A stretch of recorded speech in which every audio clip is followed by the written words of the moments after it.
დღეს ადამიანის უფლებათა დაცვის საერთაშორისო დღეა. ადამიანის უფლებათა საყოველთაო დეკლარაცია გაეროს გენერალურმა ასამბლეამ 1948 წლის 10 დეკემბერს დაამტკიცა.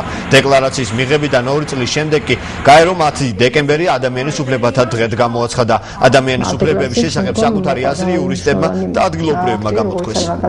კონვენცია, რომელმაც უკვე სრულყოფილად და დეტალურად განსაზღვრა ადამიანის უფლებები. ეს პრაქტიკაში დაინერგოს, რომ მან სიმბოლური დატვირთვა შეიძინოს ყველა ადამიანში, იმიტომ რომ მართლაც მნიშვნელოვანი დღეა, იმიტომ რომ ნებისმიერი უფლება ჩვენთაგანისთვის არის ჯვირფასით და უნდა იყოს იგი გარანტირებულად დაცული.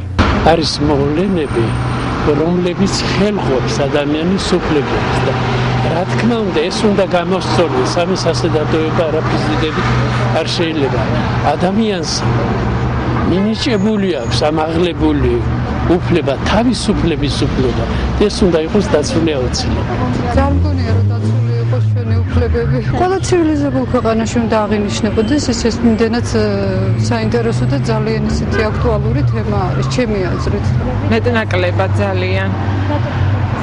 რა ვიცი, საერთოდ ირგვლივ რომ გადახედავ სამყაროს, ხო რაღაცა შეიძლება ისეთი საბეჭდილება რომ არ არის, ყველა ადამიანის არ არის ყოველ შემთხვევაში, ხო?